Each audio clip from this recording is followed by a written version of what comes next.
October 31st, 2014. The latest KATU Survey USA poll shows Oregon's Measure 91 leading by a 52% to 41% margin with 9% undecided. This poll jibes with a previous OPB Fox 12 poll showing that same 52% support and countering a recent Elway poll showing Measure 91 trailing 44 to 46%. The Elway poll consisted of just over 400 voters, 71% of them over the age of 50, while the KATU poll contacted 552 voters who have already turned in their ballots, 40% of likely voters, or are very likely to, with 60% of them over the age of 50 or older. 70% of the respondents were contacted by landline telephone.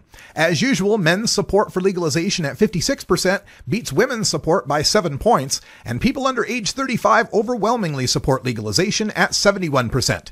Interestingly, baby boomer support age 50 to 64 comes in at 61%. While Generation X, age 35 to 49, is evenly split at 46%.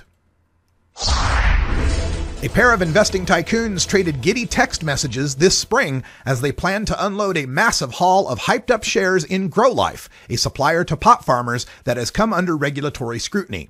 Quote, April 10 is your day. Buy 2 houses in Miami, end quote. David Weiner, a Los Angeles-based penny stock financier, texted to fellow investor Fred Knoll. The plan for a big payday was thwarted at the last minute, however, when the Securities and Exchange Commission halted trading of GrowLife stock at 50 cents a share before the stock opened for trading on April 10. The SEC's concern, according to sources, has been that GrowLife, along with other pot companies, was pumping its business prospects in press releases, even as it issued millions of shares at below market prices in exchange for loans from financiers, including Weiner and Knoll. When GrowLife shares resumed trading 2 weeks after the halt, they opened 60% lower at 21 cents. They've steadily tumbled since, closing at 5.2 cents on Wednesday. A Grand Rapids doctor involved in a major marijuana conspiracy admitted he wrote medical marijuana prescriptions for patients he never met to help further a criminal enterprise that earned more than $1.3 million in less than 2 years. Thursday's plea came just hours before the U.S. Attorney's Office in Grand Rapids filed a 23-page superseding indictment charging 4 more people in the 2.5-year conspiracy. That brings to 10 the number of people charged as part of the year-long investigation into illegal grow operations in Kent County. At the head of the conspiracy is Betty Lee Jenkins and her partner, Philip Joseph Walsh, investigators allege. Both were charged Thursday in superseding indictment with conspiracy to manufacture 100 or more marijuana plants and maintaining a drug-involved premises.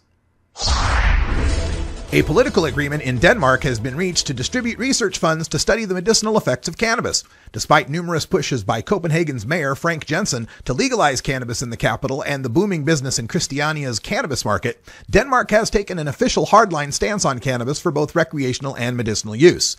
But signs have been emerging over the past few years that the nation may be prepared to adjust its stance on cannabis. Following a World Health Organization report in July that called for the decriminalization of all drugs, parties ranging from the ruling Social Democrats to the Libertarian Liberal Alliance and the left-wing Socialist People's Party said that it is high time to reconsider Denmark's official position on drugs. A research agreement that distributes 857 million kroner, or $145 million, to a wide variety of projects has earmarked money for studying the benefits of medicinal cannabis for the first time. Besides marijuana, Oregon voters will also decide whether to legalize growing hemp in the upcoming election. In addition to legalizing, regulating, and taxing marijuana, Measure 91 would compel the State Department of Agriculture to start handing out permission to farmers to get into the hemp industry. BMW has recently begun using hemp fibers in its cars because it's cheaper and more sustainable than fiberglass. China is moving away from cotton in favor of hemp because it takes half the water to grow the same amount. Canadians have a 20-year lead on us in hemp research and make $500 million per year. This has been your 420 Radio News for Friday, October 31st, 2014. I'm Homer Simpson.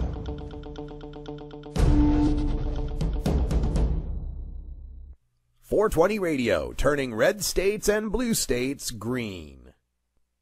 Did I go to high school with that guy? Who is that guy? Oh no, he's like an actor. Right. What has he been in? In the time it takes you to figure out who I am, you could fill out a ballot and mail it. Just do it. It'll take you 10 seconds, and then you can find out, oh, that's right, that's Tate Donovan. He was in that thing. Right, he's an actor. Right?